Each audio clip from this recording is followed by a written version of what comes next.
Let's talk about books. This is Book Talk, and I'm your host, Anthony Morore. At Book Talk, we have authors come and tell us about their books. And always we've been having some great authors and some great books on this show. And that means that even today we are going to have a great author. She's going to tell us about her book, Entrenched. And I won't take one more minute. I'll just ask you to join me as we go to meet our guest today, Linda Lee Blackmore. Did I say that right? She's gonna tell us. she's she's right. I hope I did. But then join me and please share this video with all your friends. If you have a question as we are going on, please ask. If you have a comment to make, just make it. We love feedback. We appreciate your feedback. And now let's go and meet our guest today, Linda. Here we go.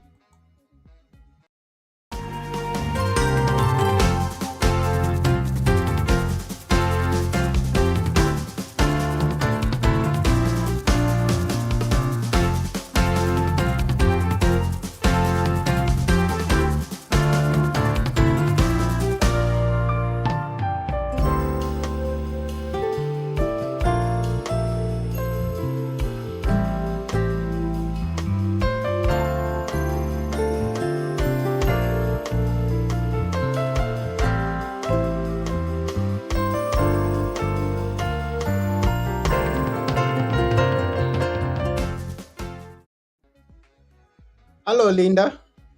Hello, Anthony. How are you? I'm good. How about you? I'm terrific. Thank you so much for having me today. Yes, we are honored to have you here with us. Thank you for coming. I'm excited. Yes, and I'm curious to know where is it that you're based right now? I am in Pittsburgh, Pennsylvania. Hmm, that's wonderful.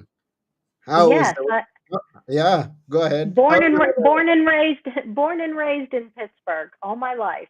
All your life you've been there? Yes, Okay, yes. I guess is a good place. You never want to leave it. You just want to stay there. The children, the grandchildren, everybody's here, so I like it. But my husband is actually from San Antonio, Texas, so we do get to go across the country quite a bit. Ah, that's good. Texas is also a Hmm. good place. It's a great place. Yeah, it's a great place. Now, what is it that you do currently, if I may ask? So I obviously I'm an author. I am a speaker. And I'm an advocate for women and children, and Mm. I use my platform and my books as well as my volunteer work to really advocate for women and children. Yeah, and women and children are people that we should always focus on. We should fight Yes, for them. Yeah, because yes. in many places they are not considered, they are not advocated for. So you're doing a great job.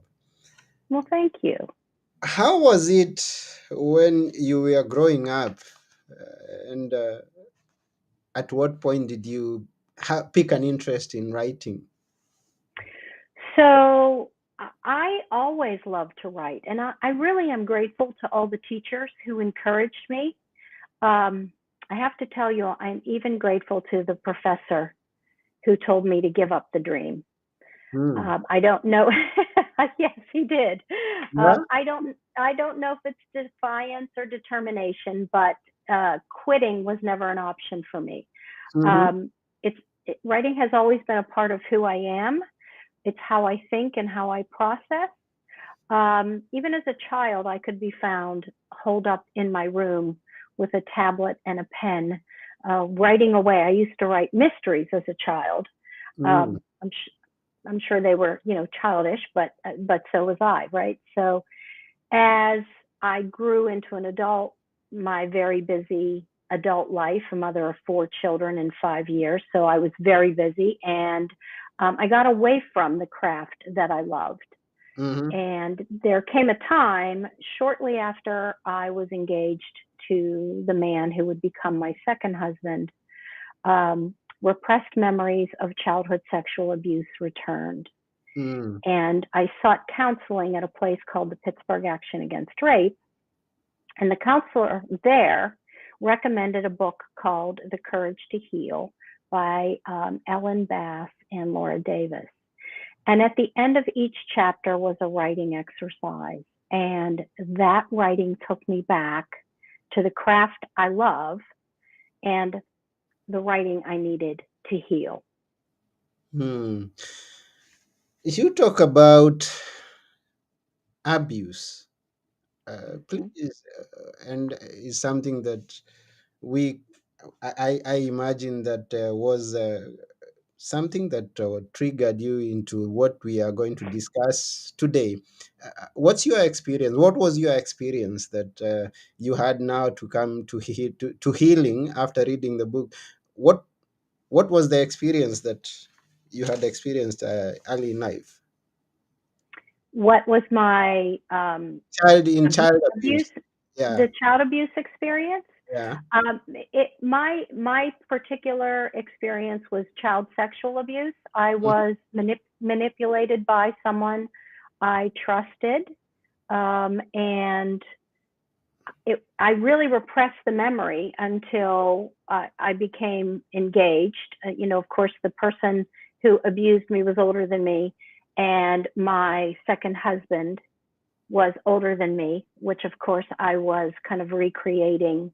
I didn't know it at the time, but reaching out to recreate that scenario to help me to remember, to help me to confront those psychological demons. For some people, they do it to gain control over something they may not have had as a child. I think I was really doing it more to get at the outcome I didn't get as a child. Hmm. At what age were you when the abuse was happening, the sexual abuse was? Um, between the ages of 7 and 9, Mm-hmm. and the front cover of my book is me at the age of 7, and that's why I chose that as the front, as the picture I wanted for the front.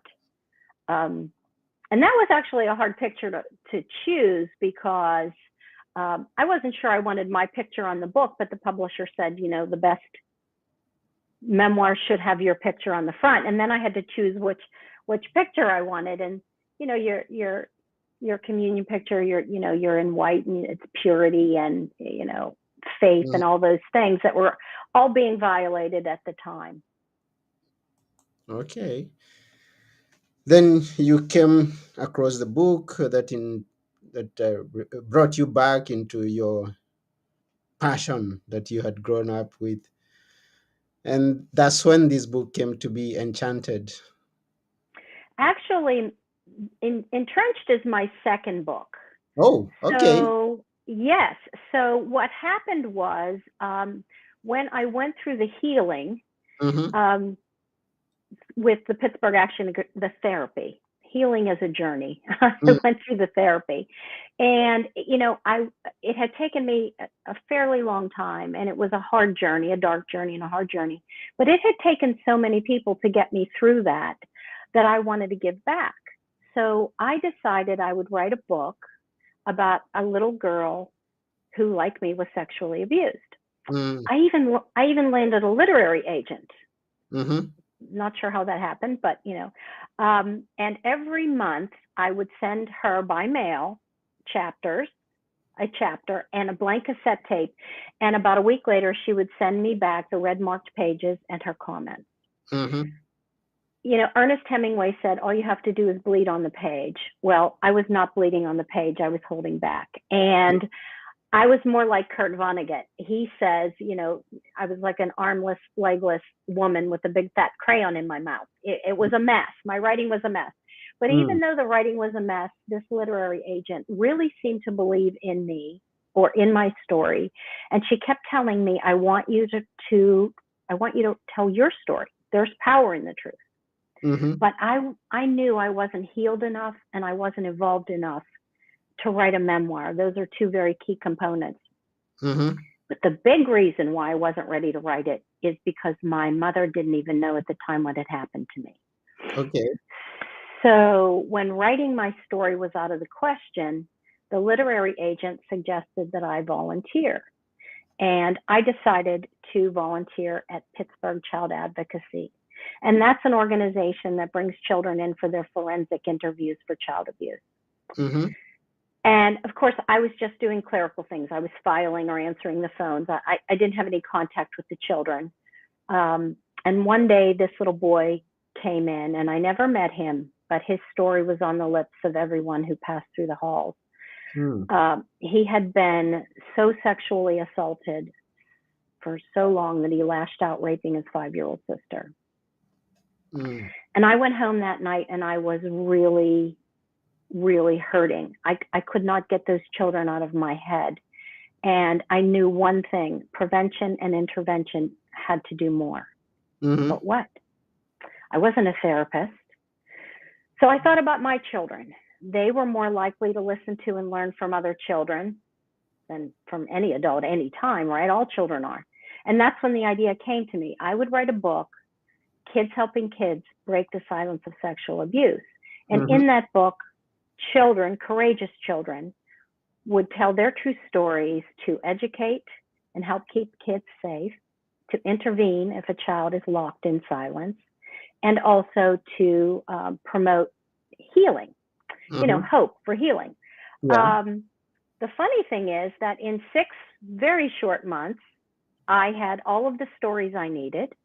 I had written the supporting educational chapters, and I even had a publisher. It Mm-hmm. was all happening very, very quickly. Endorsements were rolling in, and speaking engagements were lining up, and it was just happening. I spent the next couple of years traveling the country. Articles were written about my book. I wrote some articles that appeared in different magazines. 17 magazine featured one of the young ladies that was in my book. Montel Williams' show then brought that young lady to the show. She was on stage. I was in the audience as the professional. Mm-hmm. And even though I was still very entrenched in an unhealthy second marriage, I considered myself healed, Mm-hmm. but I wasn't. You aren't. No. One day, many, many years after publishing that first book, my second husband left me for the 4th time to move in with his best friend who had been charged with possession of child pornography. Oh. And of course, I was heartbroken Mm. and confused. And I started writing again. I went back to writing. That was my way of processing and thinking and making sense of things. So I started writing again. And this time I started writing to understand the demons that possessed my second husband. What I found were the demons still in me. Mm-hmm. Over the course of 12 long, slow years, the process gradually shifted from me writing about him to writing about myself. I did not use an outline. I wrote as the scenes presented themselves to me, as the memories came back, as I remembered things. And Mm-hmm. I sat with what I remembered, and I thought about it, and I evaluated it. Of course, I was still in therapy, so I discussed it with my therapist. And through that long and painful process, I slowly began to gain clarity and understanding and put my past. Um, I saw my past as I had never seen it before. I saw myself as I had not seen myself before. Mm-hmm. And then one day, in the middle of our 5th marital separation, actually, and it was our 7th separation. I don't know if you know this, but on average, a woman will leave an unhealthy relationship 7 times before leaving for good. Mm. And we were in our 7th, if you count the 2 separations we had during engagement. We were in our 7th separation, and I was sitting in the bedroom, and on a chair and thinking, and I remembered another event from my childhood. Certainly not as traumatic as the sexual abuse, but equally affecting me. And at that very moment, I knew why I left a kind and loving man for number one, a married boyfriend who in the end sexually assaulted me. Mm-hmm. I knew why, even though I went back to that kind and loving man, I didn't stay with him. Then I left him again for this second husband, who, of course, left me. And no matter how many times he left me, I always took him back, no matter what he did or why he went. And I also knew that there was a very important lesson in my story for other women, why we do the things we do. Um, but I was terrified to expose myself to the world as such a damaged individual. Yeah. So I kind of wrote my story and sat back and held it close to my heart. And then one day I was asked to have lunch with a young lady. She was making a lot of bad choices in her relationships and in her life. And I was asked to have lunch with her.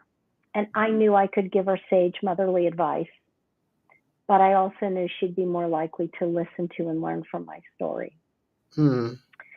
After I told her what I had been through and what I had learned, realized, she got up from the table and walked around and gave me a big hug. And she said, telling telling her my story had helped her to make sense of what she could not make sense of in the past. And that's when I knew that my writing group friends, my wonderful 12 years worth of friendships, they were right. They kept telling me that my story could make a difference for other women. And I knew they were right. No matter how scary it might have felt, I had to put myself out there. Mm-hmm. Yeah, it's good to tell the story because you never know what people are going through. And as I'm looking through the reviews that are coming about your book, one party says that a must read for anyone struggling in a toxic relationship because far too many women have lived in unhealthy, abusive relationships and can't figure out how to leave. So, They can't, and it's so unhealthy. And it's mhm, unhealthy for the children too. It's not just unhealthy for the woman. yeah, It's yeah, difficult to leave. yeah. So it's good to share that story. Now, what you've expressed here is what we are going to find in that book. Do you go into detail about the all those abuses that followed there, and do you go I into more details? I am not descriptive because I want other people to be able to envision their experiences. But I tell you enough that you understand exactly what I've been through and how many times I went back or took him back Mm-hmm, and why. It really is an evolution of my growth and understanding.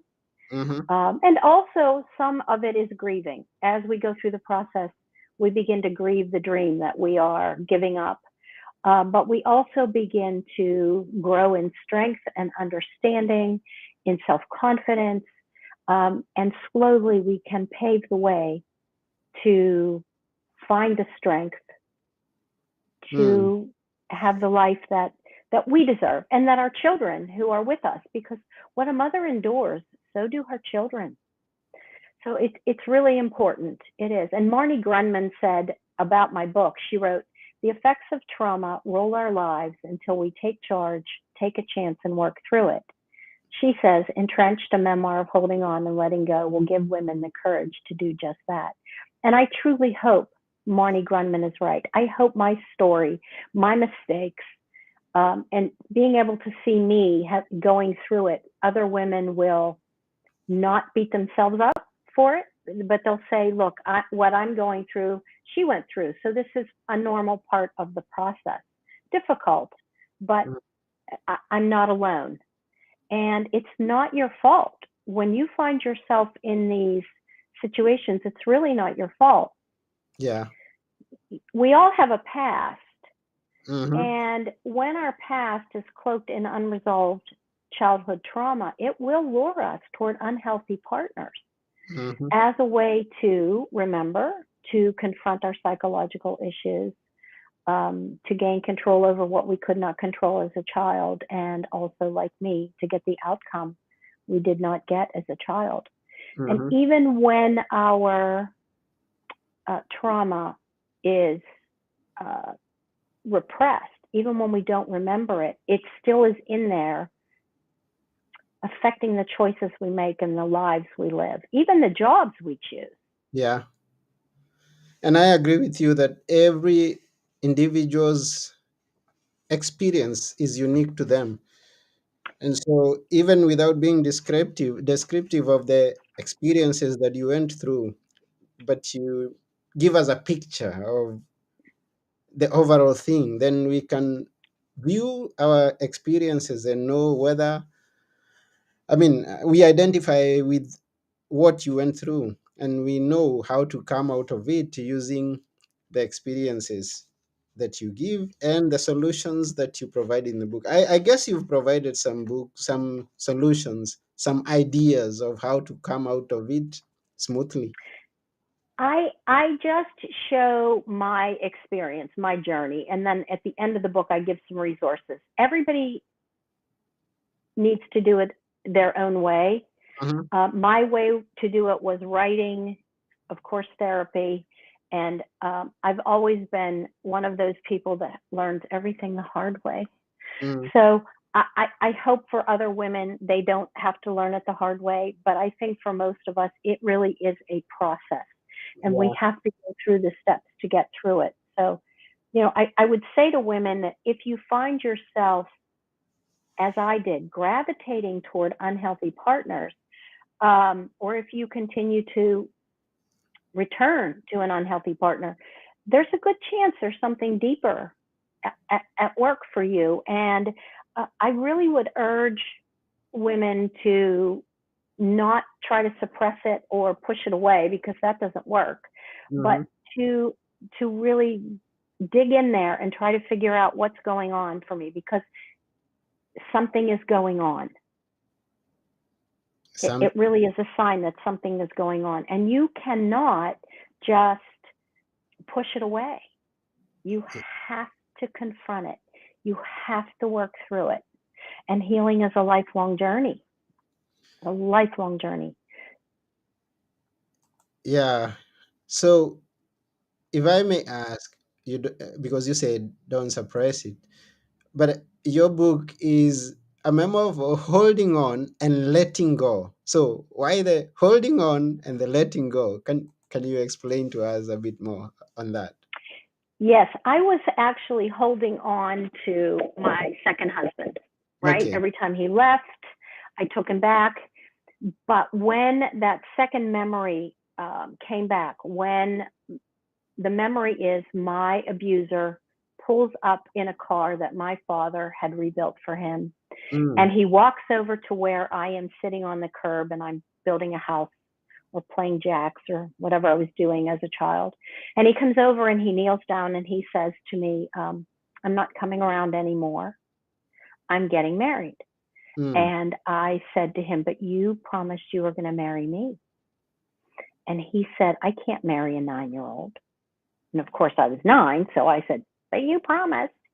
And he stood up and he brushed at his slacks and he tossed his cigarette into the gutter and snuffed it out with the pointy toe of his brown leather shoe. And he said, you know, I was just practicing mm. and you can't tell anybody. And then he walked down the walkway and stepped into the kitchen door of my home. And I heard him say to my mom and dad, guess what? I'm getting married. So for me, the layers, it was not just the abuse. I had dealt with the abuse. I had gone to the Pittsburgh Action Against Rape. I had written that book. For me, the layers were, or what was left to deal with, was the abandonment. Mm, I was still dealing with abandonment issues. And not only did I choose a man to marry who was just about the same years older as my abuser was, mhm, but I also chose a man who kept leaving. So I was holding on to someone who left me. And mm, when I had that second memory, I realized that holding on to a man who leaves will keep me forever entrenched in the very thing I need to let go. Mm-hmm. So the whole journey for me was clinging to something unhealthy and then in the end having the wisdom and the understanding and the strength to let go. Okay, we get it. So, in whatever that someone may be going through, there is up to a certain level that someone can hold on. And then there comes that day when you just got to make the choice to let go. Yeah. And it helps if you have an understanding. Mm-hmm. Obviously, it's easier. You will feel empowered. I find that writing is very empowering for me. When you put something on the page, it separates it from you. It gives it a life of its own. You can Mm-hmm. pick it up anytime you want, but you're in control.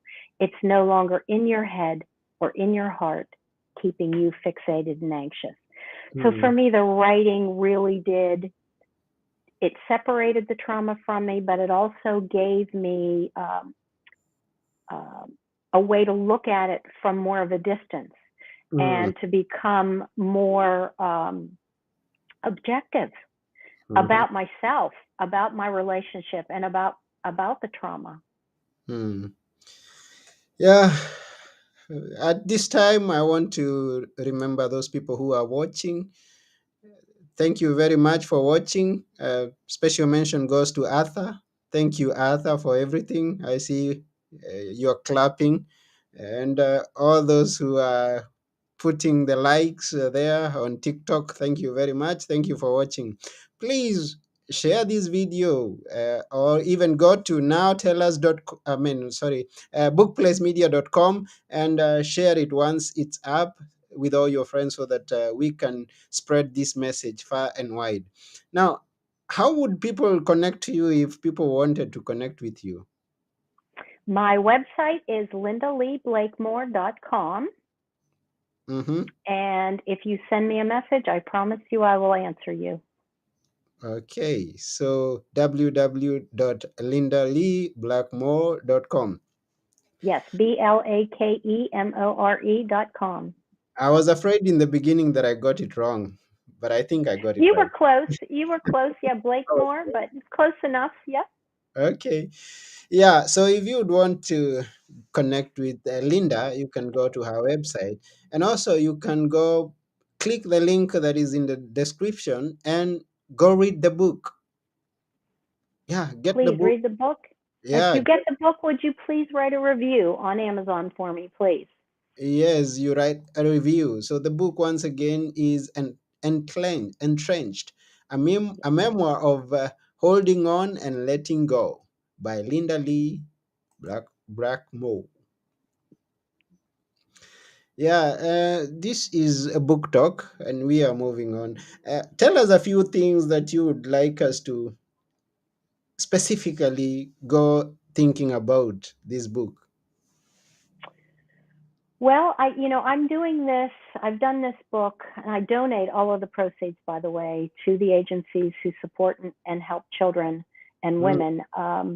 So I don't keep any of the profits at all. Um, I have three primary goals that I would like, and that is to help other women to understand where they are, how they've gotten there, and perhaps find their own way, my way or their own way, to work their way through their trauma and their unhealthy relationship. mhm, Um, I also offer a free class. It is called Survivor to Author, where if you have any kind of trauma and you would like to use writing to help you to sort through it, mhm, heal, or help others. It's a free class. I can do them in person, but I also do them via Zoom. We've paused for the summer, but we'll be back and doing one either September or October. I have a pretty busy September, so might start the middle of September, but somewhere in that area. And of course, October is Domestic Violence Awareness Month, so it really does work in conjunction with that if we do October. Um, and of course, as I said, the third way that I really want to make a difference is by financially supporting, the social service agencies who are so underfunded. by donating some money, and I also volunteer.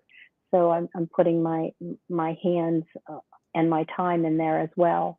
Um, I think it's really important for people to understand the depth of the statistics, and if you don't know them, 1 in 4 little girls and 1 in 6 little boys will be a victim of child sexual abuse. But here's a statistic that is really hard to hear. A victim of child sexual abuse is 6 times more likely to be reassaulted or reabused sexually as a teen or as an adult. Mm-hmm. That's an awful big statistic. Each year, just in the United States, there are over 463,600 rapes of women 12 years or older. That's 1 in 5 women. Mm-hmm. Half of those assaults are perpetrated by an acquaintance, and a third are never reported. Mm-hmm. 1 in 3 women will experience physical violence by a partner or a former partner. More than 3 women in the United States are killed, just in the United States, are killed every day by a partner or former partner. Of the total domestic violence homicides, 75% of victims are killed by their female victims are killed by their partner. So again, we choose our partners based on our unresolved childhood issues. I've heard those words from every therapist, but I was so entrenched in my own emotional turmoil that I couldn't make any sense of it. After 12 years, I don't know how many therapists, 2 books, I finally get it. And I hope that women can be spared what so many go through. I hope that we can be there for each other to help and protect one another. And if my book can make a difference for anyone, I'm grateful. Yeah, it should make a difference. Just as we see some reviews and the way they talk about it, I believe that every other person that is going to get the book is going to experience some impact in their lives from reading the book. Thank you so much. The book is currently being used, both of my books are currently being used as educational and intervention tools for women and children by therapists. So, hopefully it can help. And the domestic violence shelters.org, it's a recommended resource there also. So it seems to be, helping a little bit. But I'd like to help everybody if I could. And I think they've won some awards. Did I see that correctly? What's that? They've won an award. Yes, Entrenched. Well, the first book really was a nationally renowned book. It still Okay. sells today. And Mhm. Entrenched, yes, won first place in the award. Yep, it did. That's So, beautiful. That's beautiful. Beautiful. yes, Wonderful. yes. Now, you talked about mentioning the picture on the book. You wearing white, and now you're also wearing white. Tell us, tell us way back from then up to now, and through that experience, through the healing, and through now feeling the confidence to still, I mean, or rather, someone who may be going through some experiences, abuse, and then coming out and still feeling whole, feeling pure as before. Is there such a thing, or explain to us? When you first remember, and even before I remembered my abuse, I definitely felt damaged and dirty. I Mm-hmm. didn't even know why, and I felt different. I felt like I was the only one in the world. Um, but you're not the only one in the world. If you're in a room full of women, if you're in a coffee shop, if you're in a church, if you're in a restaurant, if you're in an office meeting, 25% of the women in there have had some kind of um, trauma, Mm-hmm. sexual trauma. It is not your fault. We are not to blame for what someone does to us. And a lot of times in a domestic violence situation, women blame themselves because they stay. or they return. And that can make you really feel like you're doing this to yourself. But Mm-hmm. you're not. You're doing the best you can. You stay because you need to stay at that moment. You Mm-hmm. leave when you have the knowledge and the resources to leave. And as women, we need to support each other. We Mm-hmm. need to be there for one another, not to be critical or competitive. And women are much more competitive with each other than men are. Yeah. Um, but we need one another, and it's not your fault. And you have every right to wear white because you are strong and you are determined, and it's not your fault. And you can overcome. You really can. And not only can you overcome, I will tell you that as a survivor, I think I am stronger, more resourceful, and more determined because of what I have overcome. And for Mm. those who want to overcome, you will be surprised at the person that you can allow yourself to be. You can let that person that's inside you out because you are amazing. You Mm. really are. It's okay. Yes, it's hard, and the therapy's hard, and the healing is hard, but it is worth it. Yeah, it's worth it. It is. The healing is hard, but it's worth it. And at the end of the day, you can still feel clean again. Yes, and Mm. beautiful, And beautiful. and Yeah, that beautiful. yeah, it's good Mhm. to hear that. Yeah, it's good to hear that from you. Yes. So once again, this is book talk. We've been talking about the book Entrenched, a memoir of holding on and letting go by Linda Lee. And we thank you, Linda, for coming on to this show. We appreciate Thank it. you, Anthony. Yeah. Thank you. So everyone, go get the book, read it, and as you heard from Linda, it supports an organization. So be someone that supports this organization as well by buying the book. So before we go, Linda, just a few words, very few words, maybe one sentence that we should always remember. You may have mentioned it as we are talking, but a few words that we should always remember from you are. None of us is bigger than our trauma, no matter how smart or educated or resourceful we are. We cannot will ourselves through it or beyond it. We can't ignore it or stuff it. We must confront it. Those are beautiful words. Thank you very much once again. Thank you This, so much. And I wish all of you women love and happiness and hope and beauty. You yeah, deserve it.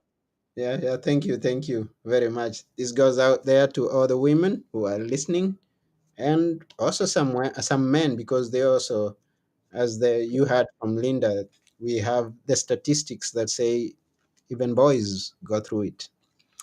Yes, they do. Yes. So this has been Book Talk. I have been your host, Anthony Morore. And together with our guest today, Linda Lee, we are saying keep reading and keep making an impact in the world. And that's it for now. Bye. Until next Bye time. bye. Bye.